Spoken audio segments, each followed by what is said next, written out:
The Adventure of the Noble Bachelor by Sir Arthur Conan Doyle. Narrated by Peter Silverleaf. The Lord St. Simon marriage and its curious termination have long ceased to be a subject of interest in those exalted circles in which the unfortunate bridegroom moves. Fresh scandals have eclipsed it, and their more piquant details have drawn the gossips away from this 4-year-old drama. As I have reason to believe, however, that the full facts have never been revealed to the general public, and as my friend Sherlock Holmes had a considerable share in clearing the matter up, I feel that no memoir of him would be complete without some little sketch of this remarkable episode. It was a few weeks before my own marriage, during the days when I was still sharing rooms with Holmes in Baker Street, that he came home from an afternoon stroll to find a letter on the table waiting for him. I had remained indoors all day, for the weather had taken a sudden turn to rain, with high autumnal winds, and the Jezail bullet, which I had brought back in one of my limbs as a relic of my Afghan campaign, throbbed with dull persistence. With my body in one easy chair and my legs upon another, I had surrounded myself with a cloud of newspapers until at last, saturated with the news of the day, I tossed them all aside and lay listless, watching the huge crest and monogram upon the envelope upon the table, and wondering lazily who my friend's noble correspondent could be. "Here is a very fashionable epistle," I remarked as he entered. "Your morning letters, if I remember right, were from a fishmonger and a tide-waiter." "Yes, my correspondence has certainly the charm of variety," he answered, smiling, "and the humbler are usually the more interesting. This looks like one of those unwelcome social summonses which call upon a man either to be bored or to lie." He broke the seal and glanced over the contents. "Oh, come, it may prove to be something of interest after all." "Not social, then?" "No, distinctly professional. And from a noble client, one of the highest in England. My dear fellow, I congratulate you. I assure you, Watson, without affectation, that the status of my client is a matter of less moment to me than the interest of his case. It is just possible, however, that also may not be wanting in this new investigation. You have been reading the papers diligently of late, have you not?" "It looks like it," said I ruefully, pointing to a huge bundle in the corner. "I have had nothing else to do." "It is fortunate, for you will perhaps be able to post me up. I read nothing except the criminal news and the agony column. The latter is always instructive. But if you have followed recent events so closely, you must have read about Lord St. Simon and his wedding." "Oh, yes, with the deepest interest." "That is well. The letter which I hold in my hand is from Lord St. Simon. I will read it to you, and in return you must turn over these papers and let me have whatever bears upon the matter. This is what he says. "My dear Mr. Sherlock Holmes, Lord Backwater tells me that I may place implicit reliance upon your judgment and discretion.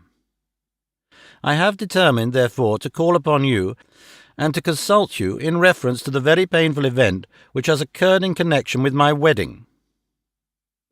Mr. Lestrade of Scotland Yard is acting already in the matter, but he assures me that he sees no objection to your cooperation, and that he even thinks that it might be of some assistance.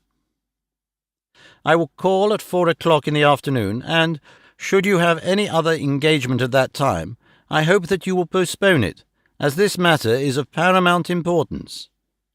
Yours faithfully, St. Simon." It is dated from Grosvenor Mansions, written with a quill pen, and the noble lord has had the misfortune to get a smear of ink upon the outer side of his right little finger," remarked Holmes as he folded up the epistle. "He says 4 o'clock. It is 3 now. He will be here in an hour. Then I just have time, with your assistance, to get clear upon the subject. Turn over those papers and arrange the extracts in their order of time, while I take a glance as to who our client is." He picked a red-covered volume from a line of books of reference beside the mantelpiece. "Here he is," said he, sitting down and flattening it out upon his knee. "Lord Robert Walsingham de Vere St. Simon, second son of the Duke of Balmoral. Arms azure, 3 caltrops in chief over a fess sable, born in 1846. He's 41 years of age, which is mature for marriage. Was Under-Secretary for the Colonies in a late administration. The Duke, his father, was at one time Secretary of Foreign Affairs. They inherit Plantagenet blood by direct descent, and Tudor on the distaff side. Well, there is nothing very instructive in all this. I think I must turn to you, Watson, for something more solid." "I have very little difficulty in finding what I want," said I, "for the facts are quite recent and the matter struck me as remarkable. I feared to refer them to you, however, as I knew that you had an inquiry on hand and that you disliked the intrusion of other matters." "Oh, you mean the little problem of the Grosvenor Square furniture van. That is quite cleared up now, though. Indeed, it was obvious from the first. Pray give me the results of your newspaper selections." Here is the first notice which I can find. It is in the personal column of the Morning Post, and dates, as you see, some weeks back. "A marriage has been arranged," it says, "and will, if rumour is correct, very shortly take place between Lord Robert St. Simon, second son of the Duke of Balmoral, and Miss Hattie Doran, the only daughter of Aloysius Doran, Esquire, of San Francisco, California, USA. That is all." "Terse and to the point," remarked Holmes, stretching his long, thin legs towards the fire. "There was a paragraph amplifying this in one of the society papers of the same week. Here it is. 'There will soon be a call for protection in the marriage market, for the present free trade principle applies to tell heavily against our home product. One by one the management of the noble houses of Great Britain is passing into the hands of our fair cousins from across the Atlantic. An important addition has been made during the last week to the list of prizes, which have been borne away by these charming invaders. Lord St. Simon, who has shown himself for over 20 years proof against the little god's arrows, has now definitely announced his approaching marriage with Miss Hattie Doran, the fascinating daughter of a California millionaire. Miss Doran, whose graceful figure and striking face attracted much attention at the Westbury House festivities, is an only child, and it is currently reported that her dowry will run to considerably over the 6 figures, with expectancies for the future. As it is an open secret that the Duke of Balmoral has been compelled to sell his pictures within the last few years, and as Lord St. Simon has no property of his own, save the small estate of Birchmoor, it is obvious that the Californian heiress is not the only gainer by an alliance, which will enable her to make the easy and common transition from a Republican lady to a British peeress." "Anything else?" asked Holmes, yawning. "Oh, yes, plenty.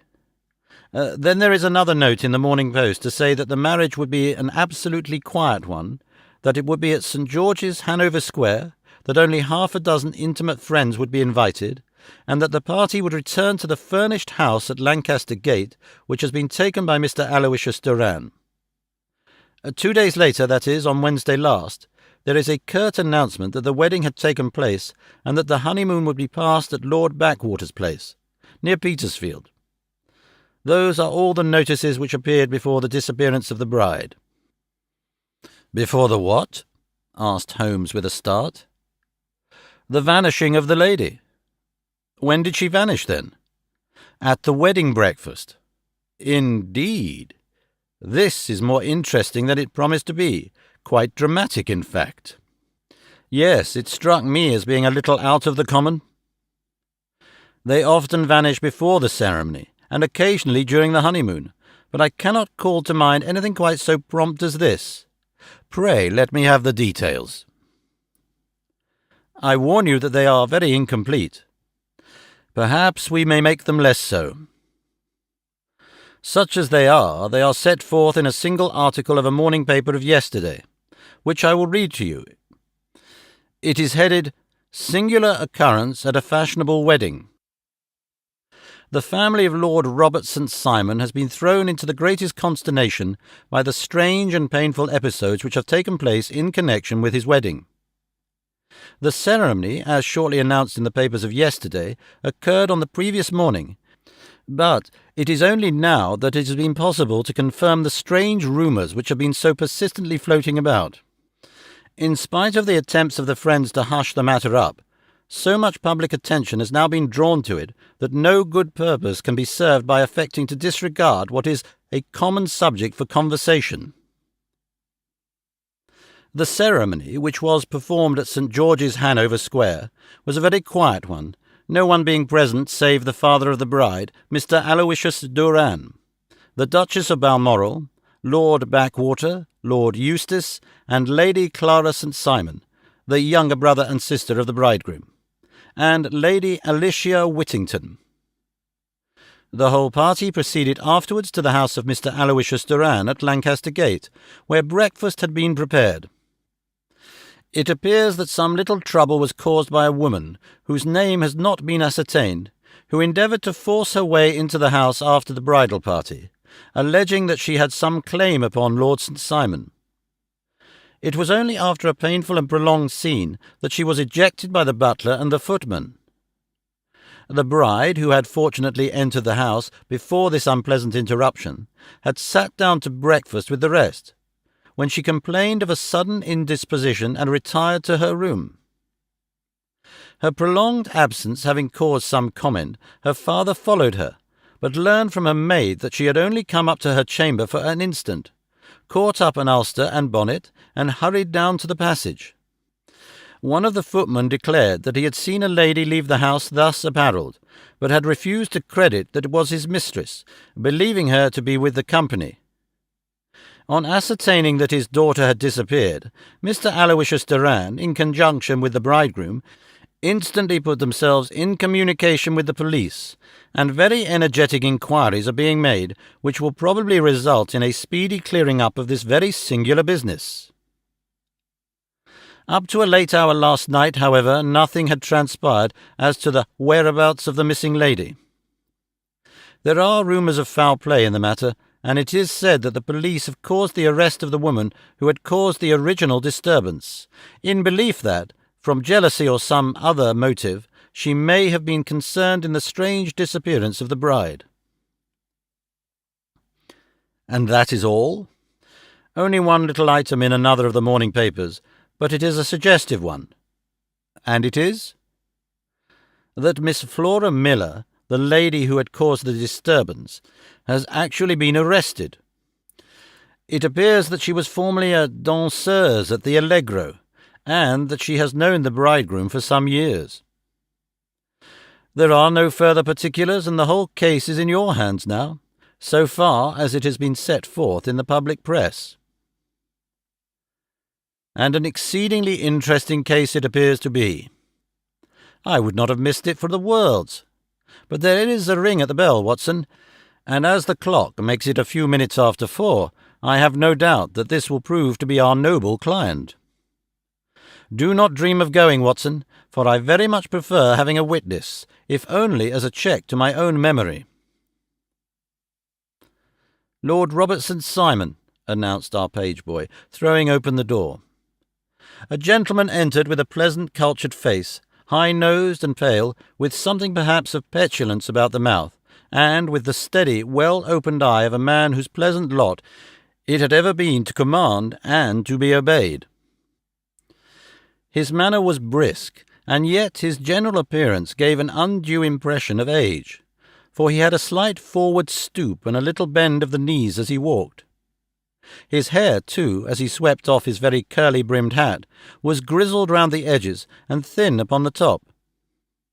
As to his dress, it was careful to the verge of foppishness, with high collar, black frock coat, white waistcoat, yellow gloves, patent leather shoes, and light-coloured gaiters. He advanced slowly into the room, turning his head from left to right, and swinging in his right hand the cord which held his golden glasses. "Good day, Lord St. Simon," said Holmes, rising and bowing. "Pray take the basket chair. This is my friend and colleague, Dr. Watson. Draw up a little to the fire, and we will talk this matter over. A most painful matter to me, as you can most readily imagine, Mr. Holmes. I have been cut to the quick. I understand that you have already managed several delicate cases of this sort, sir, though I presume that they are hardly from the same class of society. No, I am descending. I beg pardon? My last client of the sort was a king. Oh, really? I had no idea. And which king?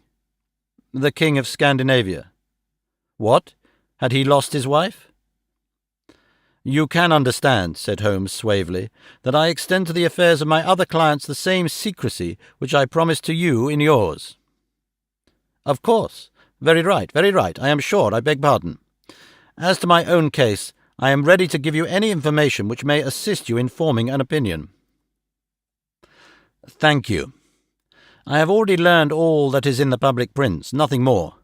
I presume that I may take it as correct. This article, for example, as to the disappearance of the bride?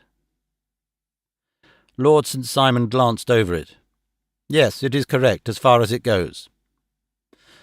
But it needs a great deal of supplementing before anyone could offer an opinion. I think that I may arrive at my facts most directly by questioning you. Pray do so. When did you first meet Miss Hattie Doran? In San Francisco a year ago. You were travelling in the States? Yes. Did you become engaged then? No. But you were on a friendly footing. I was amused by her society, and she could see that I was amused. Her father is very rich. He is said to be the richest man on the Pacific slope. And how did he make his money? In mining. He had nothing a few years ago, then he struck gold, invested it, and came up by leaps and bounds. Now, what is your impression as to the young lady's, your wife's, character? The nobleman swung his glasses a little faster and stared down into the fire. You see, Mr. Holmes, said he, my wife was 20 before her father became a rich man. During that time she ran free in a mining camp and wandered through woods or mountains, so that her education has come from nature rather from the schoolmaster. She is what we call in England a tomboy, with a strong nature, wild and free, unfettered by any sort of traditions. She is impetuous, volcanic, I was about to say. She is swift in making up her mind and fearless in carrying out her resolutions. On the other hand, I would not have given her the name which I have the honour to bear, he gave a little stately cough, had I not thought of her to be at bottom a noble woman.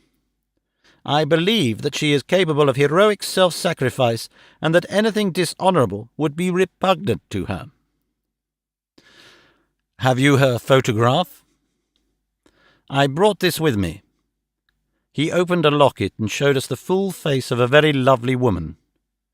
It was not a photograph but an ivory miniature, and the artist had brought out the full effect of the lustrous black hair, the large dark eyes, and the exquisite mouth. Holmes gazed long and earnestly at it. Then he closed the locket and handed it back to Lord St. Simon. The young lady came to London, then, and you renewed your acquaintance? Yes, her father brought her over for this last London season. I met her several times, became engaged to her, and have now married her. She brought, I understand, a considerable dowry. A fair dowry, not more than is usual in my family. And this, of course, remains to you, since the marriage is a fait accompli? I really have made no inquiries on the subject. Very naturally not. Did you see Miss Moran on the day before the wedding? Yes. Was she in good spirits? Never better. She kept talking of what we should do in our future lives. Indeed. That is very interesting. And on the morning of the wedding? She was as bright as possible, at least until after the ceremony. And did you observe any change in her then? Well, to tell the truth, I saw then the first signs that I had ever seen that her temper was just a little sharp. The incident, however, was too trivial to relate, and can have no possible bearing upon the case. Pray, let us have it, for all that. Oh, it is childish. She dropped a bouquet as we went towards the vestry. She was passing the front pew at the time, and it fell over into the pew. There was a moment's delay, but the gentleman in the pew handed it up to her again, and it did not appear to be the worse for the fall. Yet when I spoke to her of the matter, she answered me abruptly, and in the carriage on our way home, she seemed absurdly agitated over this trifling cause. Indeed. You say that there was a gentleman in the pew. Some of the general public were present then? Oh, yes. It is impossible to exclude them when the church is open. This gentleman was not one of your wife's friends? No. I call him a gentleman by courtesy, but he was quite a common-looking person. I hardly noticed his appearance. But really I think that we are wandering rather far from the point. Lady St. Simon, then, returned from the wedding in a less cheerful frame of mind than she had gone to it. What did she do on re-entering her father's house? I saw her in conversation with her maid. And who is her maid? Alice is her name. She is an American and came from California with her. A confidential servant. A little too much so. It seemed to me that her mistress allowed her to take great liberties. Still, of course, in America they look upon these things in a different way.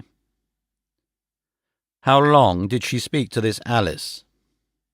Oh, a few minutes. I had something else to think of. You did not overhear what they said? Lady St. Simon said something about jumping a claim. She was accustomed to use slang of the kind. I have no idea what she meant.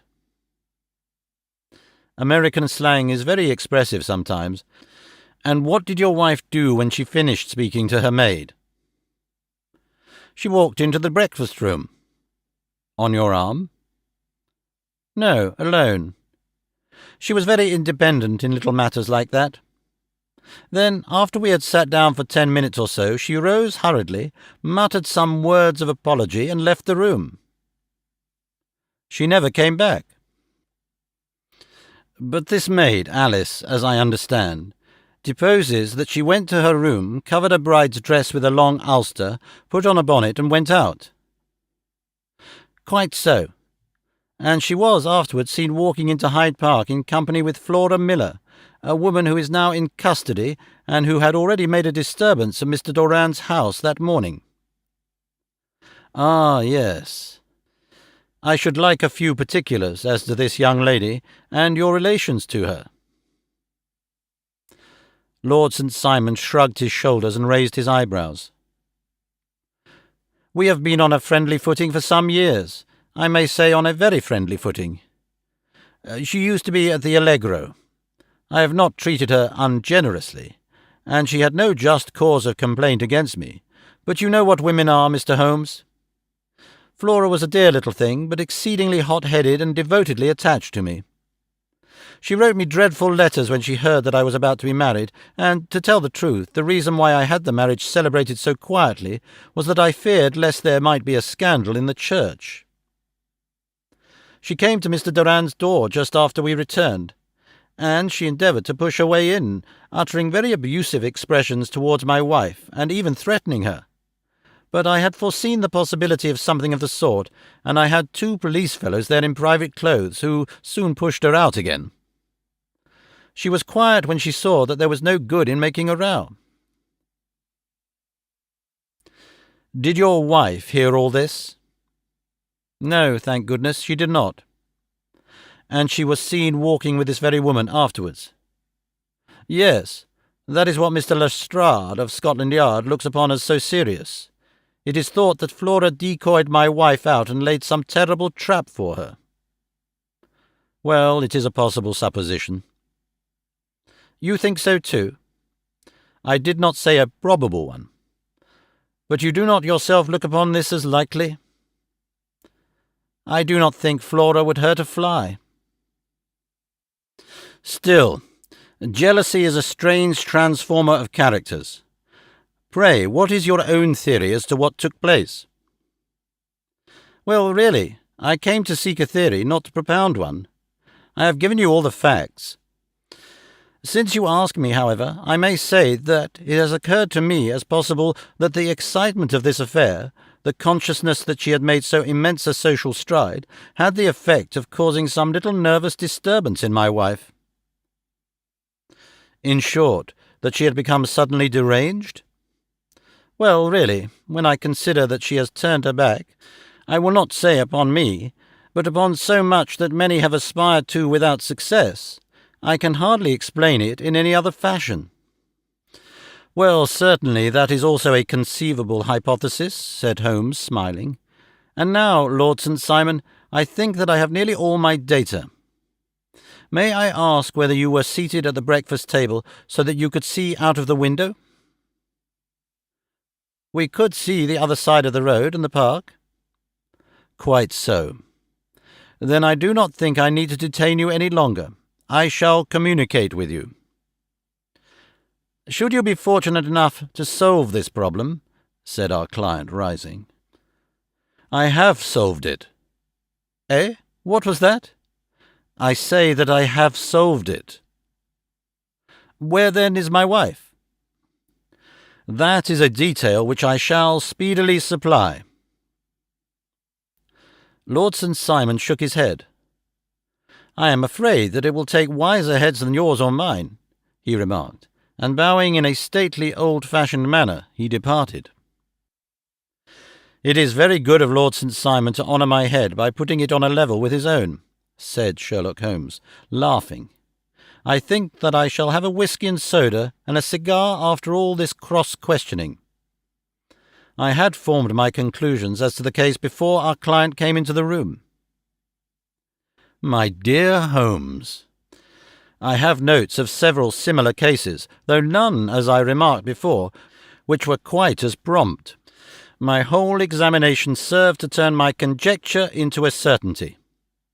Circumstantial evidence is occasionally very convincing, as when you find a trout in the milk, to quote Thoreau's example. But I have heard all that you have heard, without, however, the knowledge of pre-existing cases which serves me so well. There was a parallel instance in Aberdeen some years back, and something on very much the same lines at Munich the year after the Franco-Prussian War. It is one of these cases, but, hello, here is Lestrade. Good afternoon, Lestrade. You will find an extra tumbler upon the sideboard, and there are cigars in the box.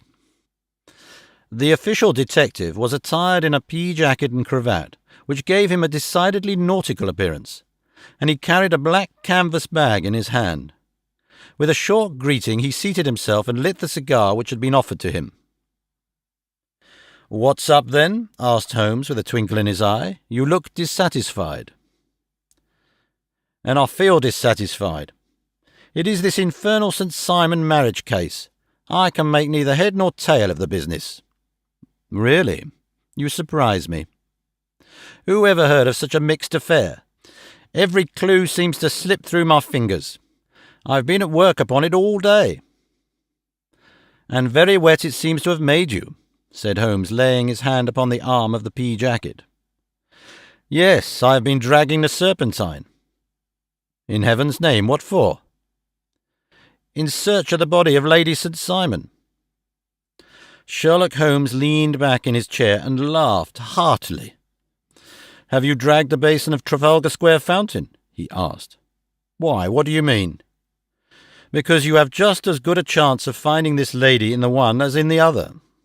Lestrade shot an angry glance at my companion. "I suppose you know all about it," he snarled.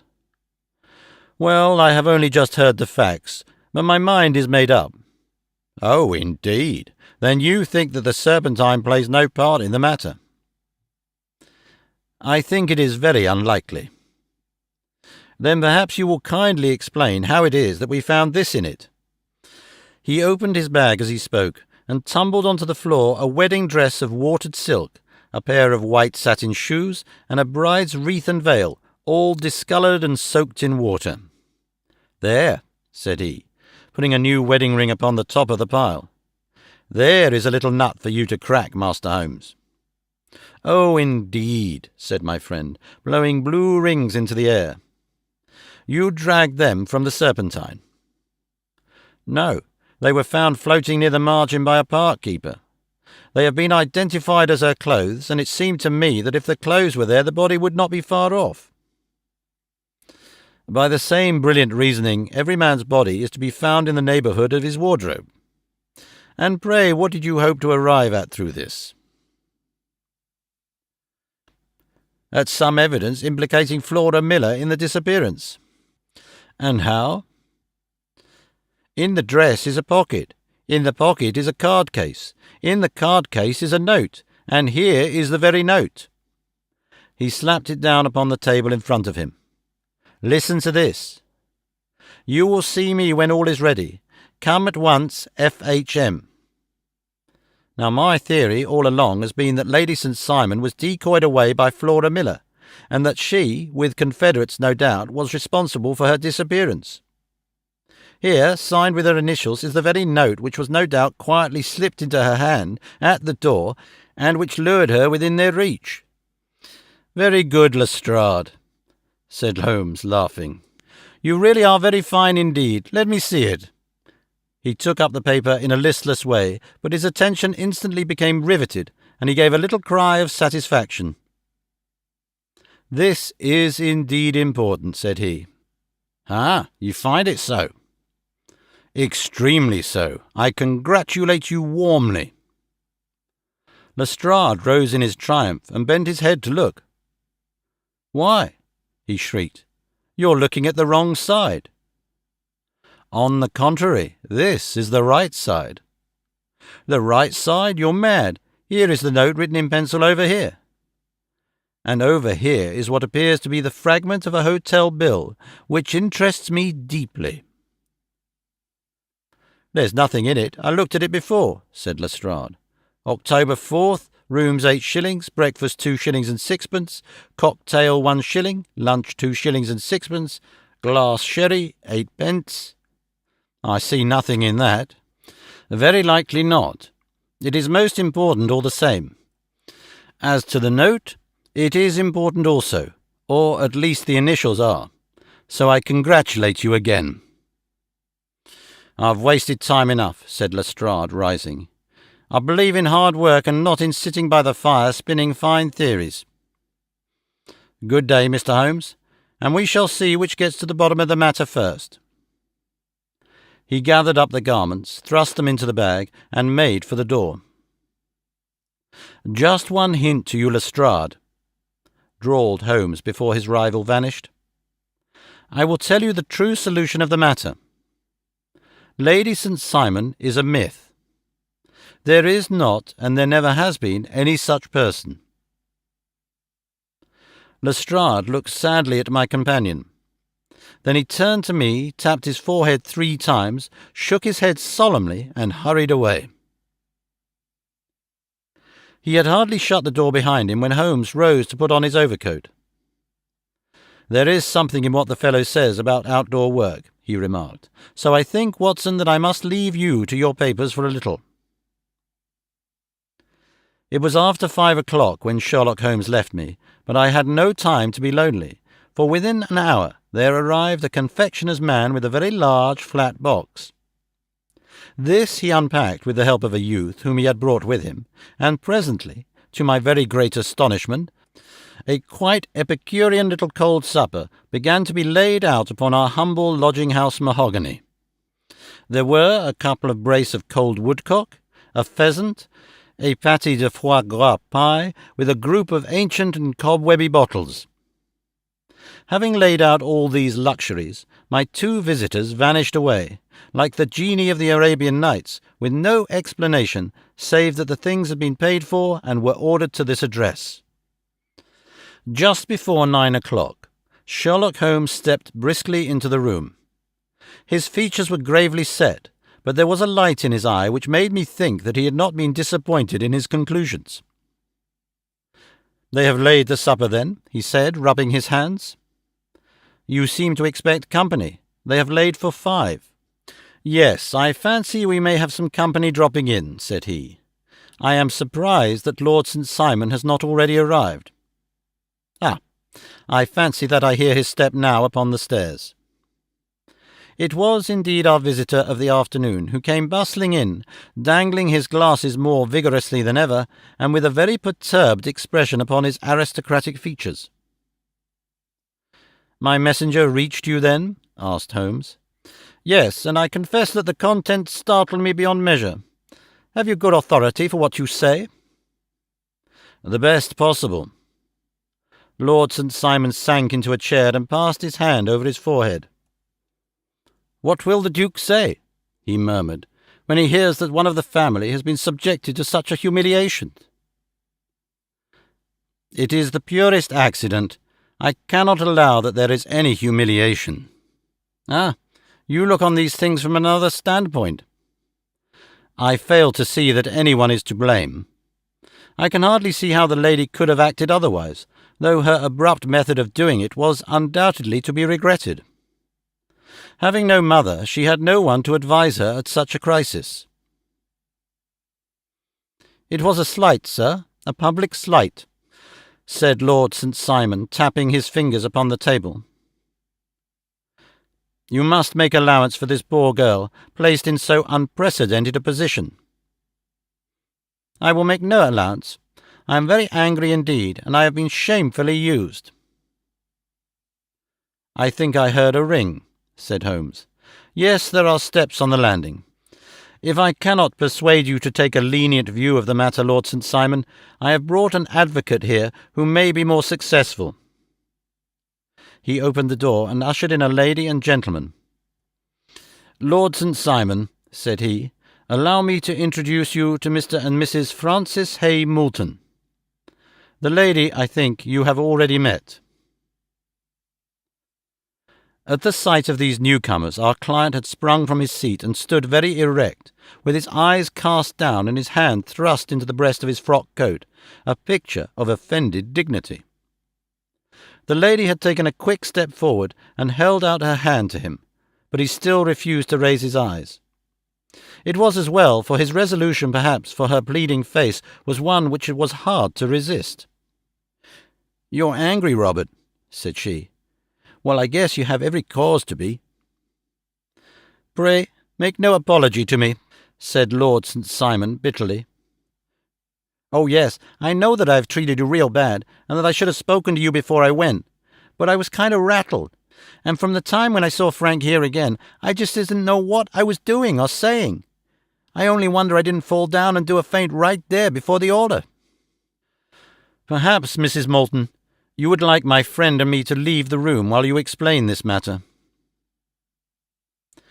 "If I may give an opinion," remarked the strange gentleman, "we've had just a little too much secrecy over this business already. For my part, I should like all Europe and America to hear the rights of it." He was a small, wiry, sunburnt man, clean-shaven, with a sharp face and alert manner. "Then I'll tell you our story right away," said the lady. "Frank here and I met in '84 in Maguire's camp near the Rockies, where Pa was working a claim. We were engaged to each other, Frank and I, but then one day Father struck a rich pocket and made a pile, while poor Frank here had a claim that petered out and came to nothing. The richer Pa grew, the poorer was Frank, so at last Pa wouldn't hear of our engagement lasting any longer, and he took me away to Frisco. Frank wouldn't throw up his hand, though, so he followed me there, and he saw me without Pa knowing anything about it. It would only have made him mad to know, so we just fixed it all up for ourselves. Frank said that he would go and make his pile too, and never come back to claim me until he had as much as Pa. So then I promised to wait for him to the end of time and pledged myself not to marry anyone else while he lived." "Why shouldn't we be married right away then?" said he.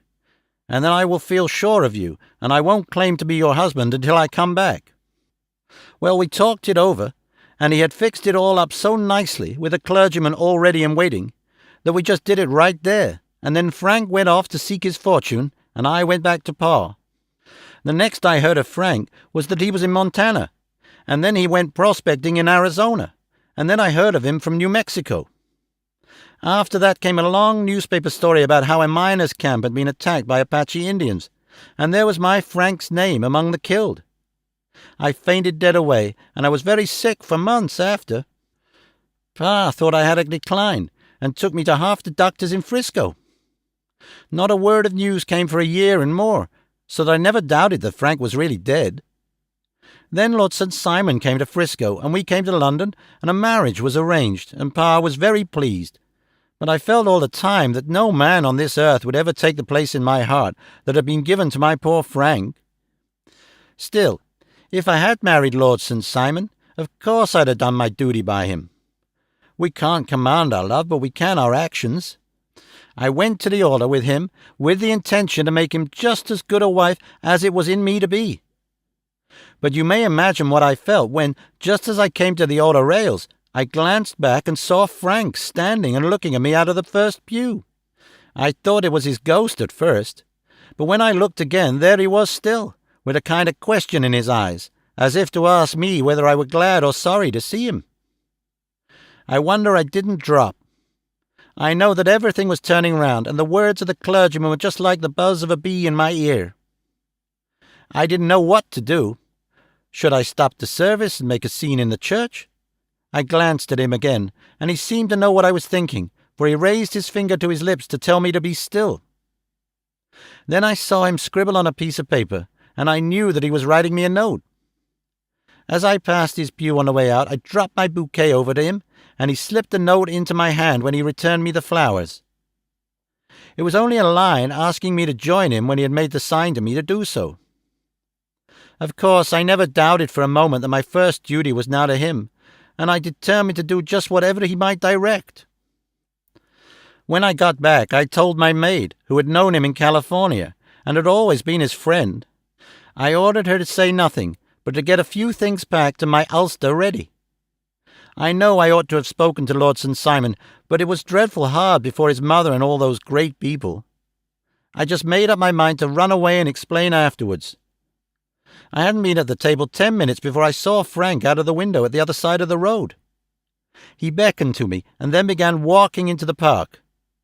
I slipped out, put on my things, and followed him. Some woman came talking something or other about Lord St. Simon to me. Seemed to me, from the little I heard, as if he had a little secret of his own before marriage also. But I managed to get away from her, and soon overtook Frank. We got into a cab together, and away we drove to some lodgings we had taken in Gordon Square, and that was my true wedding after all those years of waiting. Frank had been a prisoner among the Apaches, had escaped, came on to Frisco, found that I had given him up for dead, and had gone to England, followed me there, and had come upon me at last on the very morning of my second wedding. "I saw it in a paper," explained the American.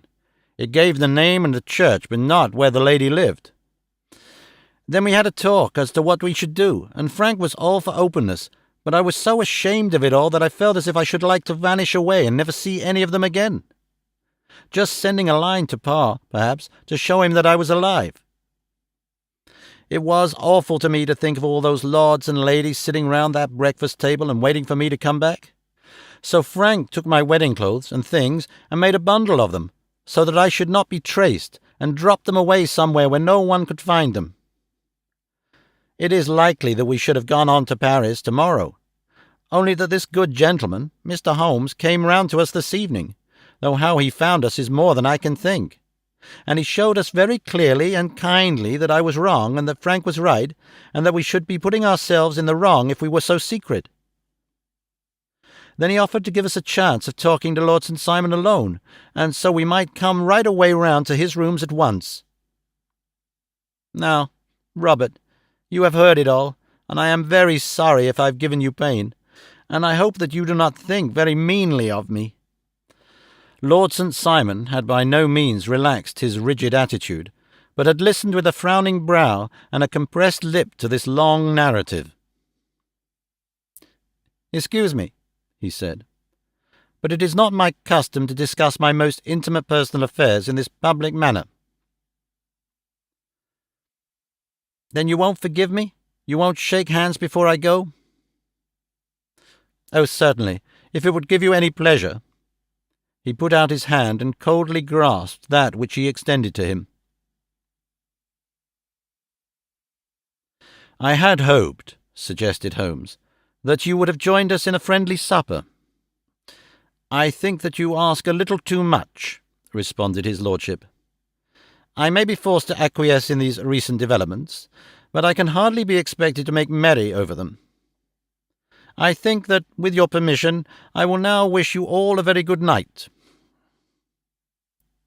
He included us all in a sweeping bow and stalked out of the room. "Then I trust you at least will honour me with your company," said Sherlock Holmes. "It is always a joy to meet an American, Mr. Moulton, for I am one of those who believe that the folly of a monarch and the blundering of a minister in far-gone years will not prevent our children from being some day citizens of the same world-wide country under a flag which shall be a quartering of the Union Jack with the stars and stripes." "The case has been an interesting one," remarked Holmes when our visitors had left us, "because it serves to show very clearly how the simple explanation may be of an affair which at first sight seems to be almost inexplicable. Nothing could be more natural than the sequence of events as narrated by this lady, and nothing stranger than the result when viewed, for instance, by Mr. Lestrade of Scotland Yard." "You were not yourself at fault at all, then?" "From the first, two facts were very obvious to me. The one that the lady had been quite willing to undergo the wedding ceremony, the other that she had repented of it within a few minutes of returning home. Obviously something had occurred during the morning, then, to cause her to change her mind. What could that something be? She could not have spoken to anyone when she was out, for she had been in the company of the bridegroom. Had she seen someone then? If she had, it must be someone from America, because she had spent so short a time in this country that she could hardly have allowed anyone to acquire so deep an influence over her that the mere sight of him would induce her to change her plans so completely. You see, we have already arrived by a process of exclusion at the idea that she might have seen an American. Then who could this American be, and why should he possess so much influence over her? It might be a lover, it might be a husband. Her young womanhood had, I knew, been spent in rough scenes and under strange conditions. So far I had got before ever I heard Lord St. Simon's narrative. When he told us of a man in a pew, of the change in the bride's manner, of so transparent a device for obtaining a note as the dropping of a bouquet, of her resort to her confidential maid, and of her very significant allusion to claim-jumping, which in miners' parlance means taking possession of that which another man has prior claim to, the whole situation became absolutely clear. She had gone off with a man, and the man was either a lover or was a previous husband, the chances being in favour of the latter. And how in the world did you find them? It might have been difficult, but friend Lestrade held information in his hands the value of which he did not himself know. The initials were, of course, of the highest importance, but more valuable still was it to know that within a week he had settled his bill at one of the most select London hotels. How did you deduce the select? By the select prices. 8 shillings for a bed and 8pence for a glass of sherry pointed to one of the most expensive hotels. There are not many in London which charge at that rate. In the second one, which I visited in Northumberland Avenue, I learned by an inspection of the book that Francis H. Moulton, an American gentleman, had left only the day before, and looking over the entries against him, I came across the very items which I had seen in the duplicate bill.